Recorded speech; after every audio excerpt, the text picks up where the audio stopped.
Assalamualaikum and hi everyone. First of all, my name is Erin Dianating binti Abdullah. I study at SMK Bandar Sibu and currently a Form 4 student. My school code is YEA 3106. So, today, I would like to introduce a book named Legacy of a Golden Key by Agnes Ong. It was first published in 2012 and under the genre of fantasy. Basically, this is a story about a snobbish boy named Devon that is born in a rich family. You guys might be wondering what's the relation between Devon and the golden key. What is so special about the key? To know more about this story, of course, you need to watch and listen to this video until the end. So, this story started when Devon and his parents went back home from school.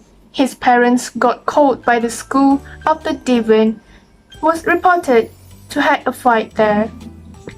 The parents were very mad, but Devon seemed to never admit his fault. Knowing that, Mr. Kumar, who is his grandfather, decided to lecture him. He asked Devon to meet him in his study room, and when Devon was arrived, Mr. Kumar showed him a key, a golden key. With high curiosity, Devon touched the key.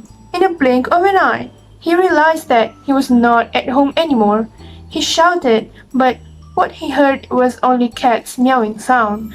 Where was the sound came from? Apparently, it was from Devon itself. Devon had become a cat. Long story short, the cat that Devon had become was Gita, Mr. Kumar's pet a long time ago. From here, we know that Devon had entered Mr. Kumar's world decades ago. It was when Mr. Kumar was still young. At that time, Mr. Kumar and his family lived under the Japanese conquest. One day, there was two white people appeared to be in front of their house, one with injuries, one with pregnant. Mr. Kumar's father, Guna, and his wife decided to help them, even though it was risky, because the Japanese was searching for immigrants. However, they couldn't stay at the house for long. Japanese was already near their house and they needed to leave. Mr. Guna then brought the whites and the rest of his family, including Mr. Kumar and Gita, to search for safe shelter. And yes, they found one. It was an old temple. All of them stayed there to rest. However, the ground started to crack and suddenly collapse. All of them fell to the basement. It was so deep that they couldn't climb up anymore. They tried to find ways to go out from there, but nothing was work. Nevertheless, Gita was managed to find a way out. They followed Gita's from the back.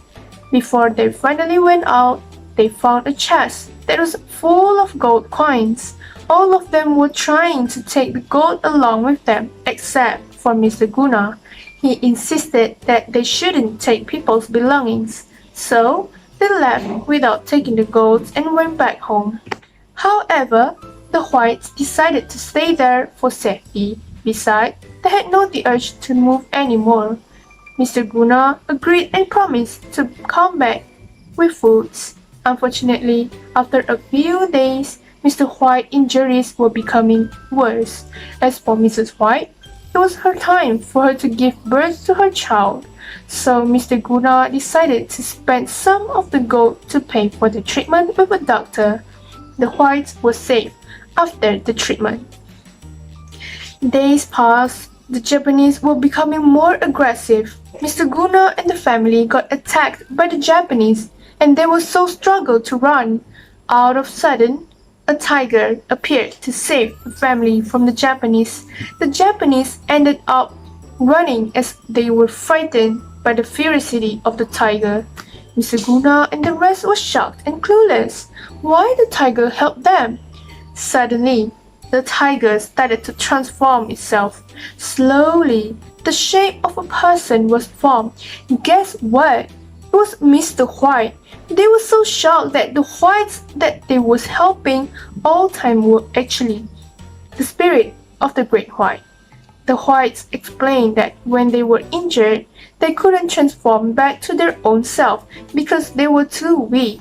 So they had to pretend as human to ask for help. So they were there to pay back Mr. Guna's good deeds after what they had done to ensure the white's safety. When Devon was awake from the throwbacks, he finally realized that he should be kind to others and stop making mess and burdening his family. He finally regret and promised to change himself. So everyone, what is the moral of the story? Yes, we should always be kind to others no matter what happened. When we be kind to others, people will be kind to us too. That's all from me. I hope you all enjoyed this video. So see you next time and bye.